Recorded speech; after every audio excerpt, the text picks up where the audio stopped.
Western women here. Now,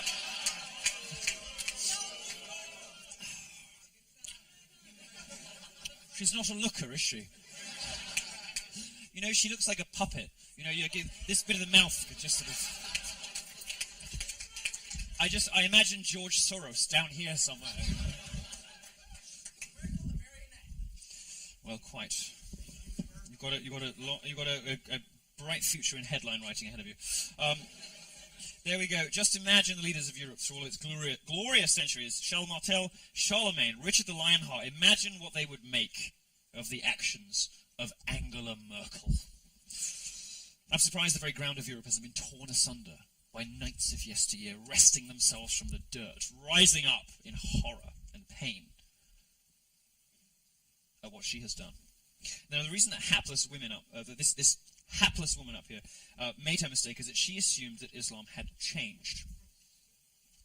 She assumed that the sorts of historical forces that have led to Christianity changing, becoming adaptable to modern fashions, whether it's political fashions or social fashions or whatever. I mean, for instance, you'll never hear a Catholic bishop talk about God. He talks a lot about climate change and diversity, but you'll very rarely hear them talk about God. Now, that's sort of excessive because the Catholic Church, I mean, we invented social justice, I'm sorry to tell you.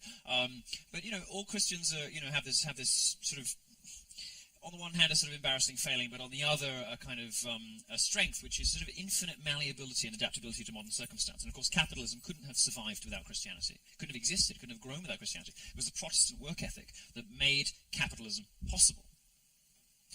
But Islam hasn't gone through that same journey, and making the mistake that all religions have gone through that journey is what most European leaders are doing, and what she did in particular. Now, Father James Shaw of Georgetown University chronicled this as part of his brilliant work on the culture clash with Islam. It was called Belloc on the Apparently Unconvertible Religion. Now, Father Shaw observes that in 1938, when Western intellectuals thought Christianity was over, thought it was basically done, like there would be no more Christians for a while, and Islam was even more dead because it apparently perished with the Ottoman Empire, that Hilaire Belloc, one of the great thinkers of our intellectual history, had other ideas. And Belloc wrote in The Great Heresies, "Men of foresight may justly apprehend, or at any rate expect, the return of Islam." And why? Well, because foolish people assume that Muslims' backwardness in material things like modern science dooms the religion as a force. There is no world-class university anywhere in the Muslim world. Not one. Anywhere. Anywhere. Any Muslim country, there is not a single university you would want to move to. This is one you might end up in. Not one you would move to. There are nuclear physicists in Pakistan who believe that the equipment they have bought from overseas to run their nuclear reactors is powered by fairies. Not.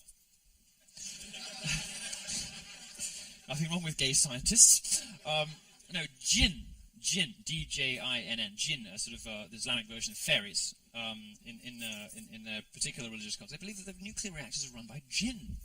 The stuff they bought from elsewhere. This is the sort of standard in the Islamic world. Now, Belloc observes that in faith, we in the West have fallen inferior to Islam. He believes that we've fallen behind it. He knew that if we believe in nothing, if we're snowflakes who won't risk our reputation, much less our life, for any kind of objective truth, then we will fall in the face of fanatics who have stronger and bloodier beliefs than we do. The Christian kingdoms in Europe shouldn't have retaken Constantinople. The Christian kingdoms of Europe should have retaken Constantinople, but they didn't. And we must learn from their mistakes, and I think retake Europe before it's too late. Western civilization needs to get up off its ass before it is on its knees before Allah, or hurled off a roof, if they have the same dick-sucking predilection that I do. They're as gay as me. Don't you know there's a war on? Well, they do. It's the worst kind of war, cultural or otherwise. It's the kind of war where only one side realizes there's a fight on. Think about the regressive left's infiltration of the university establishment. They've taken it over so completely that the emergence of peer-reviewed papers like The Perilous Whiteness of Pumpkins seems normal and important.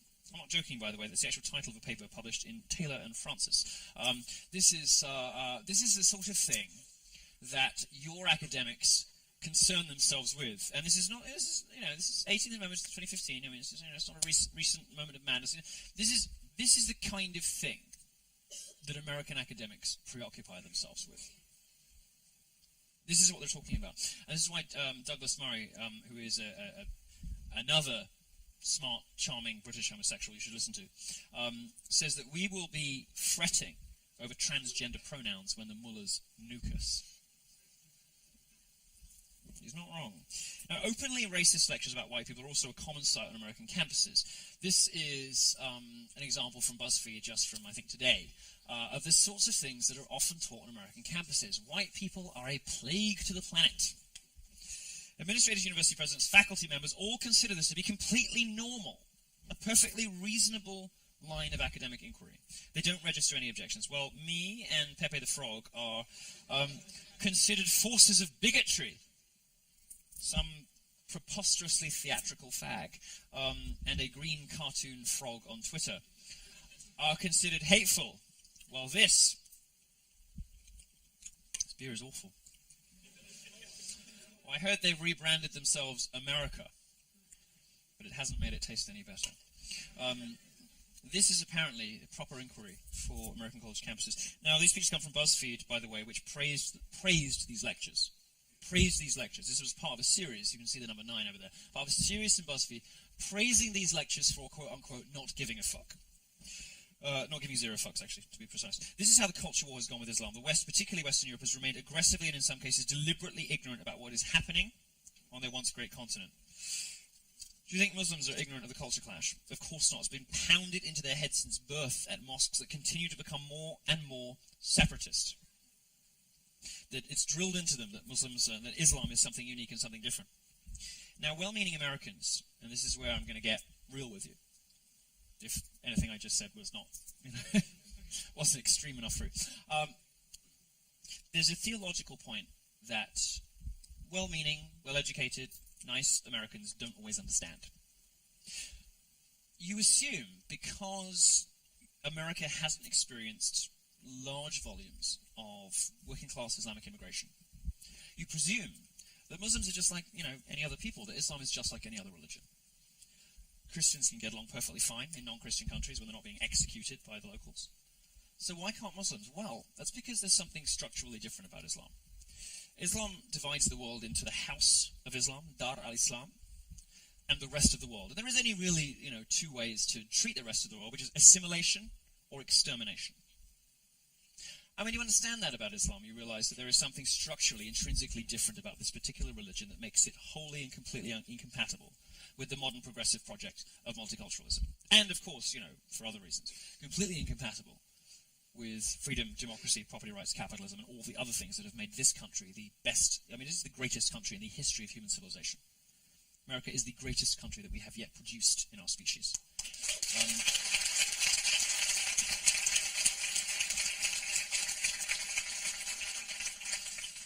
Weaker countries fall more quickly to this stuff. Consider the case of Germany, which has become the textbook example of how Europe is falling to Islam. A recent study by Die Welt shows that immigrants no longer identify as German. They don't want to be known as Germans, and in fact many of them find that description insulting. They identify themselves as Turks or whatever country they come from, and above all else as Muslims. Germany has changed so much so quickly that even the aforementioned odious Angela Merkel, even she has started to realize what she has done. And suggested that maybe it would be a good idea if the full burqa wasn't seen on German streets. Well, too little, too late, good try, good luck, fat chance. You've already fucked your country. She's sort of floundering, panicking, desperately hoping that she hasn't done something irreversible. Well, she has done something irreversible.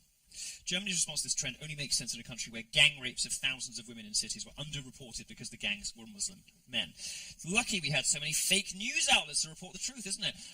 By the way, have you heard about this fake news thing? This is what CNN is pushing now, fake news, which they will describe as vast right-wing conspiracies about, for instance, Hillary's health, except, oh wait, no, she was actually sick. All the other variety of weird and bizarre things that we weren't supposed to believe until they actually turned out to be true. Well, my definition of fake news is a little different, and conspiracy theory is a little different. There are two. That fake news is reporting on something ugly about our own friends. Conspiracy theory is a story we will not investigate for ideological reasons. Now, there are all sorts of things that you will hear about from the progressive press that you're not supposed to look into, that you're not supposed to take seriously because they're considered fake news or conspiracy theories. Well, what the press is telling you when they say these things, when they say fake news or conspiracy theory, these buzzwords, what should be set off in the back of your head is, we don't want to look into this because we might not like the results. We might not like the conclusions that you draw after you have access to the facts.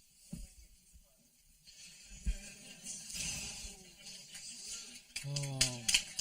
Pizzagate.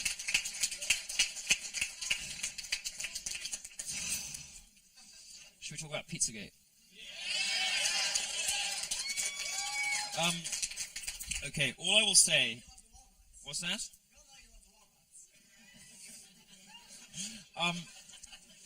All I will say on this subject, because I do have a large talk on this plan that I want to save for when I've had a properly, when I'm less drunken. Just kidding. All I will say is, it's interesting, isn't it, that you've been lied to and about so much by the media, you're prepared to believe almost anything about Democrats.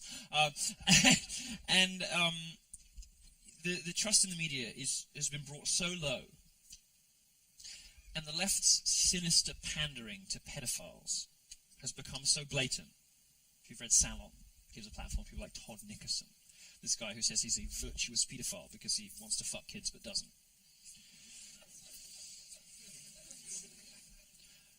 The media has so debased itself that you're prepared to believe almost anything about the Democrats. I'm going to save it for future talk, I'm sorry. But let's get back to the subject at hand. Sociologist Annabelle Treibel believes that it is Germans who should integrate into migrant cultures and not the other way around. Because it's our job to make the newcomers feel welcome. Other academics who see the idea of German culture as proto-fascist have called for mandatory Arabic lessons for all German children. It's so stupid. These attitudes don't sound, I'm sorry to tell you, too far away from the modern American left. After all, I'm not here speaking to you about Europe, only for the good of my beloved United Kingdom, because since we have Brexit now, we have a hope of saving ourselves from this absolute fucking horror show. But also because what's happening in Europe will happen in America soon, if you don't watch out. Now, electing Donald Trump was the best thing you could have done to head this off, and I hope that it has effect. But I've saved the best German leftist for last, and it's a vision of a horrifying future that is ahead of you if you don't take this subject seriously. Green Party member, it's always the Greens, Green Party member Kurt Edler proposed that Syrian asylum seekers shouldn't be expected to integrate in German society. It's asking too much. Instead, they should be given their own new city in Germany called New Aleppo. Oh, stop it!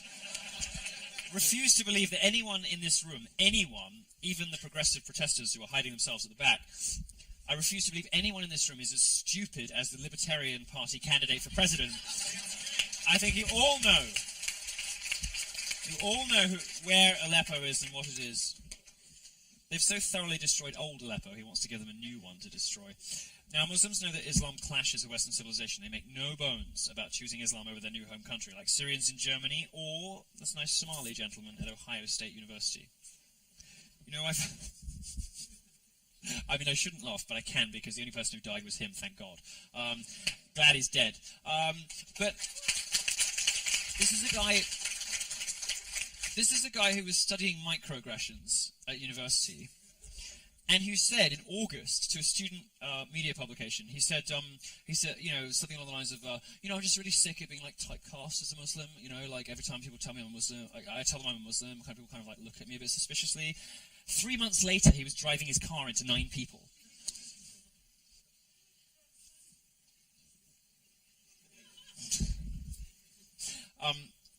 Somebody who has been encouraged by the insane politics of the progressive left to believe that he is a victim. And it wasn't a victim. It wasn't a victim. It was just a cunt. Now, Muslims are surprisingly open and honest in polls because they know they have nothing to fear from the governments who welcome them with open arms. I want to quote from a Pew Global poll from 2013 about attitudes in Islamic countries. The people of Islamic nations also believe that Western nations do not respect Arab or Islamic values. Good, we don't, they're crap. Do not support Arab causes. Good, we don't, they're crap. And do not exhibit fairness towards Arabs, Muslims, or in particular the situation in Palestine. Why should we? They're fucking terrorists. Some of those were quotes, some of those weren't. Some of you may not understand why I'm quoting a poll about Islamic nations when I'm talking about the West, but those are the people you're welcoming here. Muslims flooding into Germany and the rest of Europe aren't older or moderate Muslims from the United Kingdom or the United States. They're more radical, and they reflect the values and the morals of Islamic countries. One of the easiest ways to get a sense for Islam's habit of tightly controlling every land it takes over is attitudes around Sharia law. Now, Sharia law is Islamic religious law, which a remarkable number of Muslims in the West believe should supersede the law of the country in which they live. In 2015, the Center for Security Policy commissioned a poll of Muslims in America. It found that 30% of American Muslims believe that it is legitimate to use violence against those who insult Islam. Let's be clear what that means. 3 in 10 Muslims believe that if you joke about Muhammad, they have the right to punch you. Or worse, shoot you. Blow you up, as is their favourite method of... I mean, in the West we have this sort of, long tradition of civilised debates. So, sir, I find your proposition unacceptable. Other places in the world, it's just...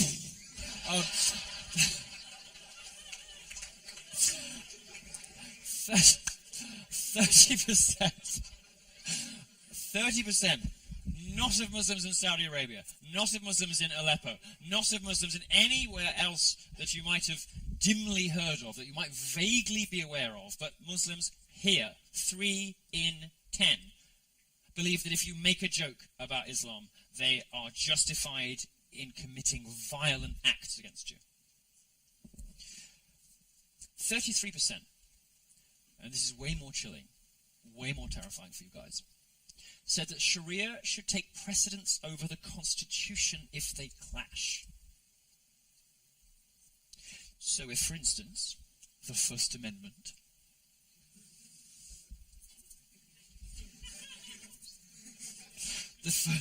says you can be, do, and say whatever you want, but Sharia says insult Muhammad and you die. 1 in 3 Muslims believe you should die. Here. Not in Saudi Arabia. Here.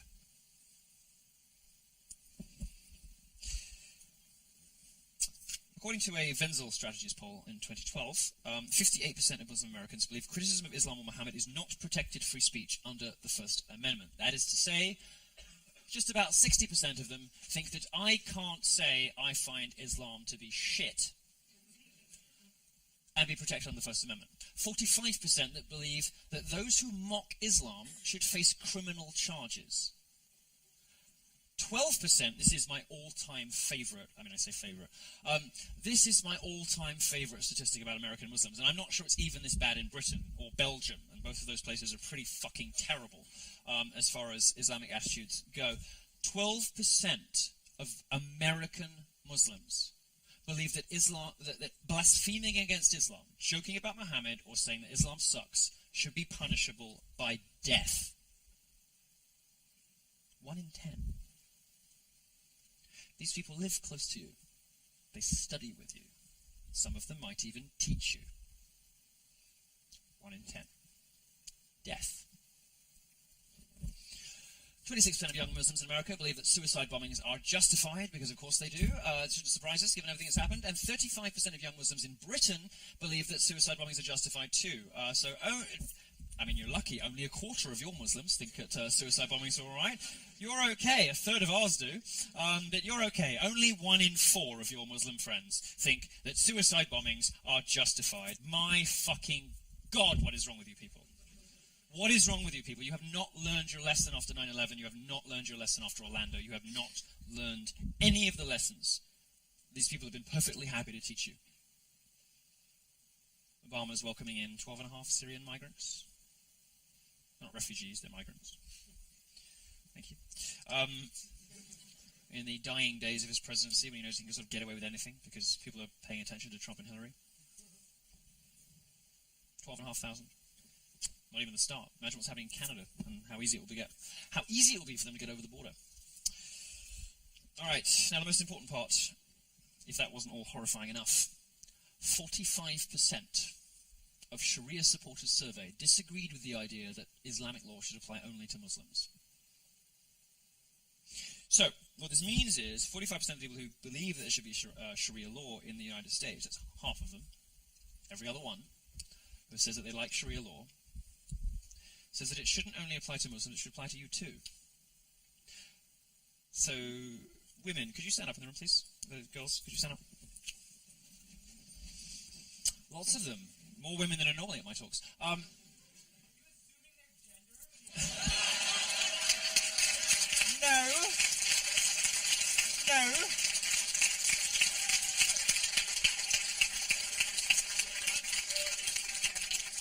I wasn't assuming anyone's gender. I asked ladies to stand up. They identified themselves as women.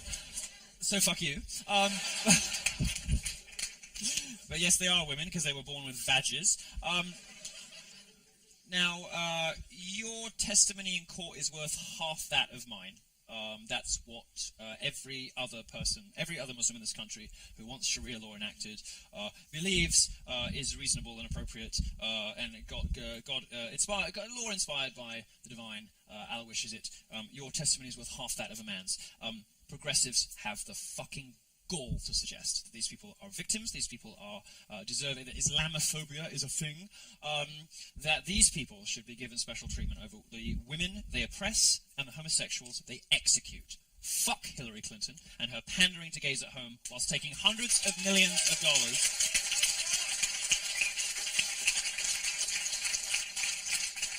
Taking hundreds of millions of dollars from Saudi Arabia from people who believe this. I don't believe any of the people standing in this room. I don't believe any of their testimonies worth half that of a man's. In many cases, they may be more sensible than a man's. I don't believe that about women, despite my reputation of misogynist, because I don't happen to like a sort of crazy third-wave feminism. I happen to love women. Where would gay men be without women? We need you to go shopping. We need you to hang out with us. We need you to cry with us when our boyfriends leave us. I'm just kidding. I've actually never been dumped, just to say. But all the people I've dumped have needed women to... I don't believe that your testimony is worth half that of a man's. Nor do I believe that whipping and beating you is a perfectly reasonable response to bad behaviour. No. Nor do I believe that you should be stoned to death for fucking someone else. You can sit down, thank you so much. Nor do I believe that either, but half of the Sharia supporters surveyed do think those things, and they don't just think that it should apply to Muslim communities, they think it should apply to you too. This is the sort of caliphate building I've been telling you about. This is the sort of stuff that I've been warning you about. Now, you can kiss goodbye to your bacon, by the way, because people who believe that Sharia law should apply to everyone believe that this sort of stuff should not be available no matter what faith you are. The good news is that according to CNN, if you want to bring out your humanitarian instincts, the good news is that the only people coming here from Syria are needy women and children. The only people coming here from...